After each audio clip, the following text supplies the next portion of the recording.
Coming up today, despite pressure from the president, Korea's rival parties remain divided over which pending bills to pass before the regular parliamentary session ends on this Wednesday. The United States slaps further sanctions on North Korea for its ballistic missile launches, weapons proliferation and other illicit activity. First, it might be time to break out the masks as fine dust advisories have been issued across parts of Korea's central Gyeonggi province.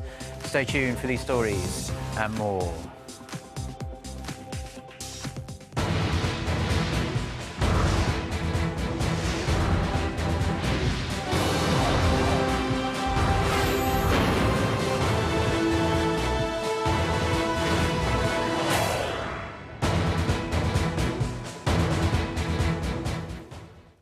Hello, it's noon on Wednesday, the 9th of December. You're tuned in to our midday newscast here on Arirang TV. Thank you for joining us.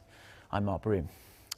And we start yet again at Korea's National Assembly. Today is the final day of Parliament's 100-day regular session. A full assembly is scheduled for later this afternoon to legislate a number of bills awaiting approval. Attention is focused on a handful of contentious bills as the parties are having trouble reaching a compromise. The ruling Saeonri party argues acts on the promotion of the service industry, counter-terrorism and human rights in North Korea should pass Parliament and pass today. However, the Conservative Party has not yet reached bipartisan agreements on those bills from the main opposition party. The New Politics Alliance for Democracy is against the Service Promotion Act until a part related to the medical industry is removed due to concerns it could lead to the privatisation of the health sector. The Liberal Party is also against the Counter-Terrorism Act. They say it would give the nation's intelligence agency too much power. Goes without saying that we'll follow progress at the Assembly throughout the day and let you know the outcome in our later newscasts. The United States has imposed sanctions on North Korea's rocket force and other entities for weapons proliferation. Washington's move is seen as a means of containing potential North Korean provocations. Connie Kim reports. The U.S. Treasury Department has sanctioned North Korea's strategic rocket force, holding the regime responsible for its multiple ballistic missile launches in 2014. The unit of the Korean People's Army, which oversees the regime's ballistic missile program, has been accused of contributing to the proliferation of weapons of mass destruction. The Treasury Department lists 3 dates on which North Korea conducted short and medium-range ballistic missile launches last year. North Korea announced the establishment of its strategic rocket force last year, introducing it as one of the most important forces along with its Army, Navy, and Air Force. The sanctions are seen as a warning against North Korea, especially as Pyongyang is putting more effort into developing submarine-launched ballistic missiles, or SLBMs, and long-range ballistic missiles. North Korea's recent SLBM testing was judged to have been a failure, but there's concern Pyongyang might only be 5 years away from a successful launch. The U.S. also blacklisted 3 North Korean shipping companies and 6 banking representatives for being involved in other illicit activities. The sanctions, however, are largely symbolic, as those sanctioned are not believed to be holding any assets in the United States or engaged in any dealings with people or companies in the U.S. Washington slapped similar economic sanctions on North Korean government agencies and senior officials in January in response to a cyber attack against Sony Pictures. Connie Kim, Arirang News. Now, another lead indicating North Korea's increased capabilities in building submarines, this time not for underwater missile launches, but for transporting special forces. Citing a source in the North's Hamgyeongbuk-do province, Radio 3 Asia reports that North Korea finished building 7 submarines designed for infiltration at its shipbuilding site in Cheongjin. Their completion in October coincided with the 70th anniversary of the Workers' Party. The submarines, which are currently undergoing inspection, can cruise 60 meters underwater for a maximum of 80 hours and carry up to 30 special forces. The source also told RFA that over 2,000 people worked 16 hours a day for the past 2 years to build the submarines that use Russian steel and German engines. Now, South Korea's police chief has issued an ultimatum for the leader of the country's second largest umbrella union, who is currently in hiding at a temple in central Seoul. Hang Sang-gyun has until 4 p.m. this afternoon to appear before officers. Hwang Sang-hee has this report. The head of the Korean Confederation of Trade Unions has 4 more hours to voluntarily leave the Choge Temple. Han Sang-gyun is in hiding at the Buddhist temple after police sought his arrest for allegedly masterminding clashes that took place between officers and protesters in an anti-government demonstration in Seoul last month. The head of the National Police Agency, Kang Shin-myung, issued an ultimatum to Han on Tuesday, saying he will be forced out with a court-issued warrant if he does not turn himself in by 4 p.m. on Wednesday. Kang said the police would no longer tolerate Han's evasion, as he had led numerous illegal and violent protests. Last month, a Seoul court issued an arrest warrant for the activist for failing to attend trials related to what police claimed were illegal protests in May. He took refuge in Choge Temple on November 16th, 2 days after his union led the biggest anti-government protest of the year.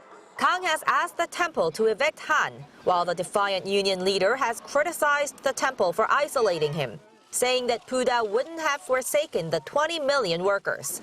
Members of the Korean Confederation of Trade Unions say they will gather in front of the temple in the afternoon and launch an all-out strike if police attempt to force their leader out.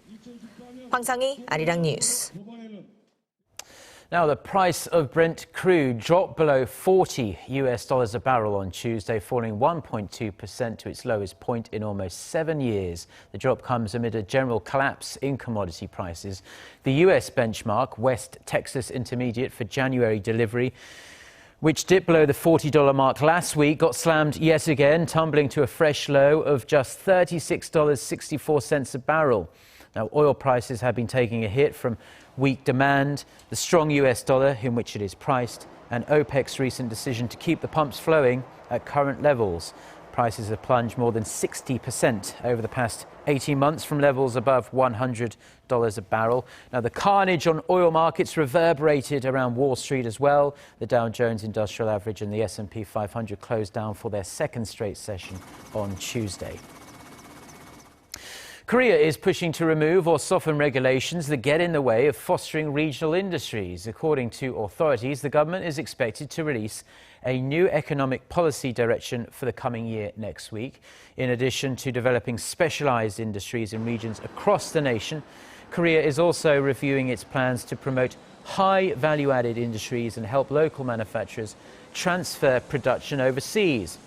Now, last month, the Korea Development Institute suggested changing the existing policy paradigm from made in Korea to made by Korea. The Korean government's economic growth forecast for next year is 3.3%. Now, following a string of terror attacks around the world, the US House of Representatives passed legislation Tuesday to tighten control on visas to the country. Under the current federal visa waiver system, citizens from 38 countries, including South Korea, may travel to the US for 90 days without obtaining a visa.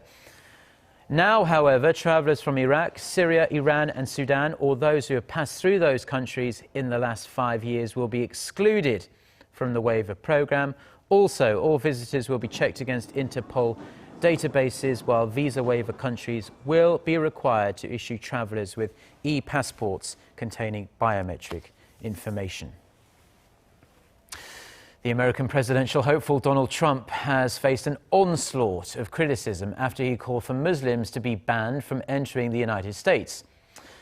However, he's continuing to defend himself, likening his plan to those implemented by former US presidents. Son Jung-in has more. Republican presidential frontrunner Donald Trump is standing by his anti-Muslim campaign, comparing his plan to that of former U.S. President Franklin Roosevelt during World War II. Speaking to ABC News on Tuesday local time, the billionaire businessman said a stronger policy was implemented by Roosevelt the day after the Pearl Harbor attack in 1941. Trump was referring to the proclamations made by Roosevelt, which limited the rights of Japanese, German, and Italian nationals living in the United States. Trump's statement came in response to widespread criticism following his call for the U.S. to refuse entry to foreign Muslims in the wake of a shooting spree last week in Southern California. The suspects were Muslims who authorities said were radicalized. The White House says Trump's comments have disqualified him from the office of the president. And the fact is that what Donald Trump said yesterday disqualifies him from serving as president. And for Republican candidates for president to stand by their pledge to support Mr. Trump, that in and of itself is disqualifying. Trump's comments also drew swift rebukes from State Department, Pentagon officials, and several Republican candidates. Defense Department spokesman Peter Cook said the U.S. was working with Muslim nations to combat the Islamic State militant group and added such comments threatened national security. This is not the first time during this presidential campaign that Trump has stirred controversy. In June, Trump caused outrage by making inflammatory remarks about Mexican immigrants. Son Jung-in, Arirang News. Now, the wait is almost over for the thousands of drivers in Korea who ordered the new Genesis car as it officially launches tonight. It's the first model to be sold under the new brand name rather than the line of premium sedans. It was spun off rather from Hyundai Motor to try and take more of a foothold in the global luxury car market. The design of the EQ900 or G90, as it will be known internationally, has been kept under wraps, as you can see there, and the price has also not been revealed. But that hasn't stopped pre-order sales in Korea, reaching over 10,000 units already. That's the highest number of pre-orders for any Genesis model to date. International sales will start early next year. Now, those of you in the Seoul metropolitan area today, you might need to slip on a mask before heading out. That's because fine dust levels remain high in Seoul, and ultrafine dust advisories have been issued for 6 districts across Gyeonggi province as of 8 a.m. this morning. The areas include Gyeonggi's northeastern cities of Uijeongbu, Namyangju, Guri and Yangpyeong. The Gyeonggi regional government, however, says it is not linked to China's terrible air pollution that's been recorded over the last couple of days. Fine dust levels in other regions are expected to be average. Now, in some welcome health news, the World Health Organization says the number of malaria cases worldwide has dropped sharply in recent years. In a new report released on Tuesday, the WHO said cases in countries outside of Africa have dropped by about half in the last 15 years. Africa, where the vast majority of malaria cases and deaths are reported, has seen slower but still significant declines of 32% since 2000. Now, the WHO aims to wipe out malaria by 2040, despite not having an effective vaccine for it and increasing resistance problems to both drugs and insecticides used to kill mosquitoes. Malaria, which has killed more than 430,000 people globally this year, is a mosquito-borne parasitic disease that mostly strikes young children. 2%.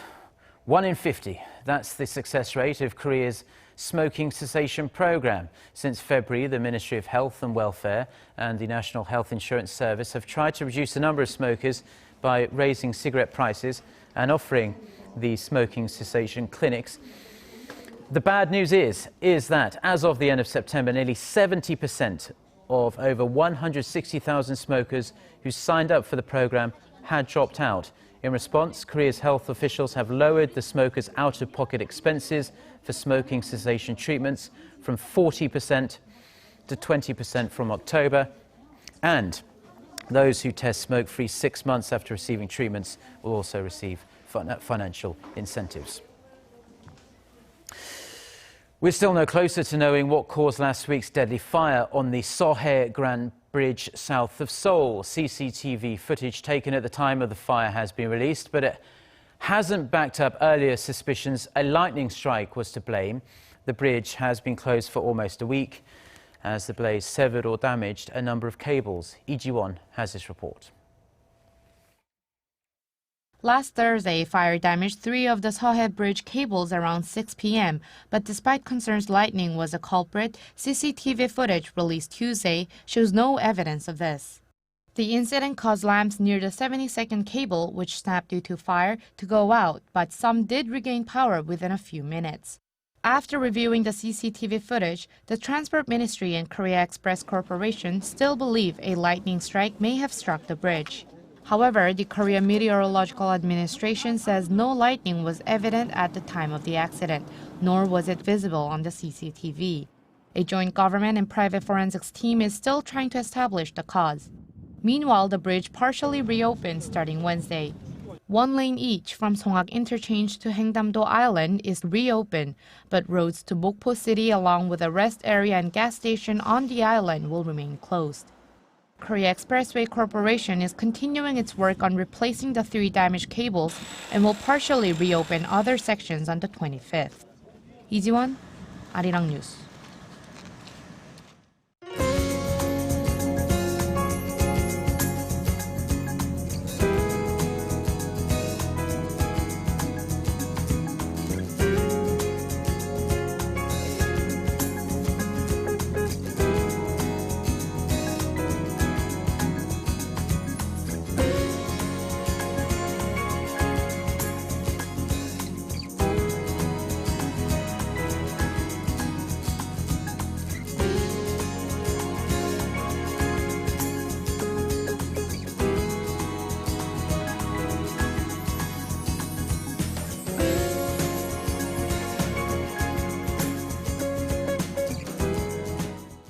Well, those are stories we've been following on this Wednesday afternoon here in Seoul. For more of the latest, don't forget to check out our website, arirang.com/news. We also have a smartphone application. Just search for Arirang TV in the usual places. Have a great day. Goodbye.